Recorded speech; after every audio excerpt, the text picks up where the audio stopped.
Well, have you been concerned about the annual wrangle between law students and the General Legal Council over space to study? How about an opportunity to study from a location away from the classroom? As our population grows and class sizes get smaller, the need for distance education has become more crucial than ever. Well, with COVID-19 in the mix, it's even more important to study via distance. We all call it distance learning. In Ghana, there is an institution responsible for designing distance learning programs. I bet you didn't know that. That institution is the Center for National Distance Learning and Open Schooling. We call them CEDLOS. They're about to tell us about fresh plans to expand distance learning programs and get them to your doorstep. In the studio with me today, I'm pretty much excited about that. Nana Edujemfi Edrabo, Executive Director for CEDLOS. Welcome to the Pulse. Thank you. I'm sure most people didn't know that there's an institution responsible for distance learning. Yes. How long have we been in existence? Okay, thank you for having me, and greetings to the viewers, and greetings to my minister, Dr. Yaosei Duchum. Yes, CEDLOS has been in existence since 2002. The name was President's Special Initiatives. Okay. And since then, CEDLOS has been operating from that time till now. And we are mandated to regulate, package, advise anything distance learning and open schooling. The name CEDLOS is Center for National Distance Learning and Open Schooling. So that is what we are mandated to regulate, package, advise anything online education, and also to infuse ICT in our current curriculum.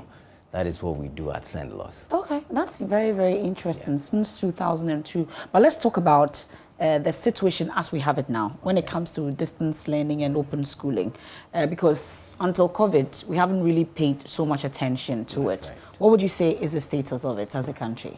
When you look at COVID, nobody expected it to come.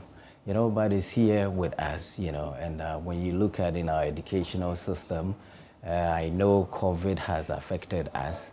There's a learning loss, and we need to reimagine education, especially with the pandemic around, and much falls on CEDLOS, what we do. So we need to focus on ICT to leverage the learning loss. And to do that, we have to fall on appropriate ICT solutions. That is what we are doing now. And in 2016, CEDLOS came about with what we call the iBox. And the iBox is an intelligent device, intelligent box. Okay. And in there it has contents and other courses in there. So once we deploy one iBox, let's say we put it in the school, it works within 100 meters radius. So students should have access to the educational content in there. And it's helping in most of the schools because of what we have deployed. It sounds like it's for the privileged schools. A school like one in Blekusu, for instance, how accessible is this iBox and all of that to them? I don't know if CEDLOS is paying attention to these underprivileged schools, or it's just the privileged schools. That's a good question. The iBox is an offline learning solution. And when we say something is offline, it means it does not use anything connectivity, it does not fall on data. So we can take an iBox to the remotest part of the country, and they will also use it. You know, the iBox is being used everywhere in the country. Right now, we have 245 schools that are being used the iBox now. If you don't have connectivity, you still can use the iBox. All we have to do is to give you the training, and the selection is done by GES based on low-performing schools and other stuff. Then we'll go and do the installation. So it's not for the schools in the urban centers. It's for everyone.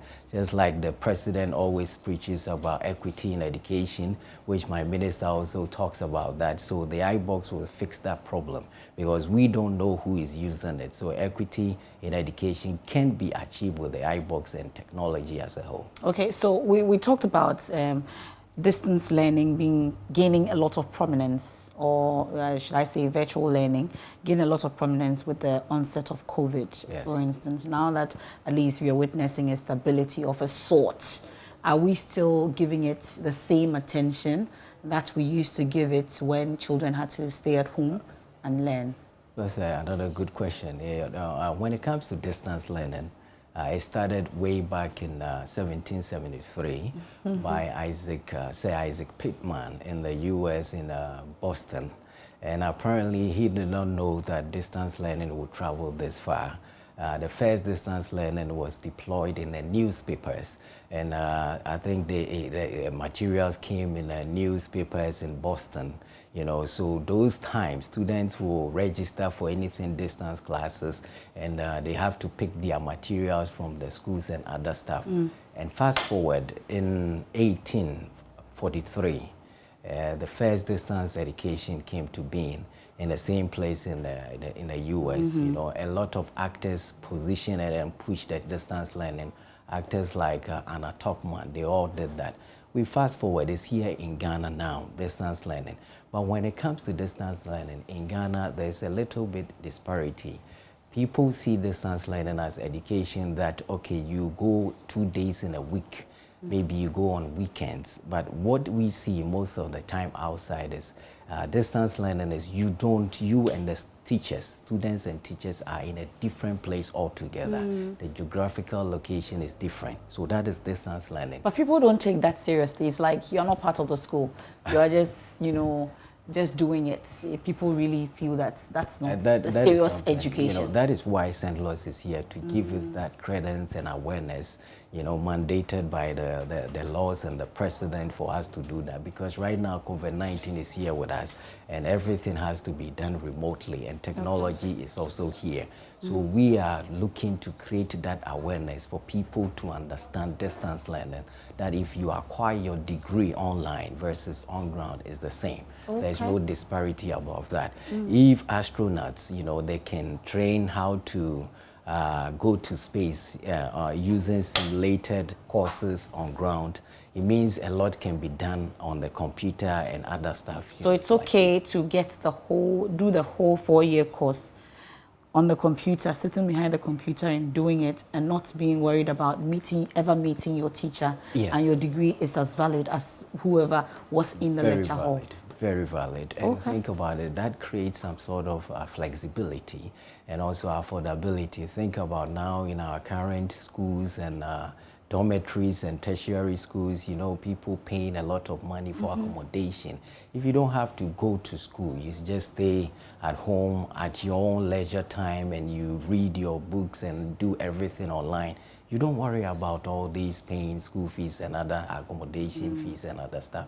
So I believe distance learning must be deepened. We need to give it a lot of awareness and credence so we can push it. That is what CEDLOS is about, and we are looking to make that a reality here in Ghana. It's already there, but we want to expand it. My minister wants to make it more huge, and CEDLOS will be the front runner for that project. Yeah. Good to know. But you know, most of the time when we hear distance learning, it's mostly associated with tertiary level. I don't know if we are doing same at the lower levels all the way to the primary and all, because distance learning, tertiary. Okay. So I know part of the new initiatives coming up and directed by the President, His Excellency President Nana Akufo-Addo. My minister wants to, you know, he will introduce some sort of virtual high school for schools from the KG to the SHS. So we are looking to do that. You know, you don't have to be for only the tertiary. So that is what we are looking to do. Well, but quickly, open school. I know about the distance learning, but open school, what really does it entail then? Open school is, you know, I could say technically is universities or schools without walls online. Okay. You know, so people can also be part. So long as you take an exams and you pass, you'll be part of it. So online school, we can put it as digital schools. Yes. Thank you very much. Yes. I'm indeed grateful. Definitely we'll have to have more interactions on this, because we need a lot of education when it comes to this, because I'm hoping that you're regulated, because there are a lot of schools out there that tells us that they're doing distance learning. You tend to, you know, apply, and then in the end, they give you fake degrees amongst others. There you go. So you're regulating that. Thank you for having me. And I wanted to say this, you know, that before distance learning or anything ICT to become reality, we have to look at 3 critical areas. That is one, we need to have a national policy that governs that space, you know, so that one we need to work on that. And also connectivity, because if you want to deploy anything of or online solution, you fall on connectivity. So we also want to look at that. And also access to device. If we develop any content, student has to be able to access it on a device. So we need to either come up with a policy for students to be able to bring their own devices in school, or we need to see how we can make availability of tablets for students so they can access the content that is being populated by CEDLOS. And hopefully you're able to regulate their use also by these course. children, because we don't want them opening up Yes, to all most these of social these media. will be a preloaded tablets with courses in there, with most security parameters on there, so they can go to, for instance, YouTube and other stuff. You know, we need to prevent that, to make sure they stay tuned to what they are supposed to teach. And also, we don't leave the teachers out. We need to give the teachers the requisite training they need, because when it comes to online education, we have 3 stakeholders. One is the teachers, and we have the students and the parents. None of them should be left out, especially the teachers. They are going to train our kids online, and teaching online versus on ground is different.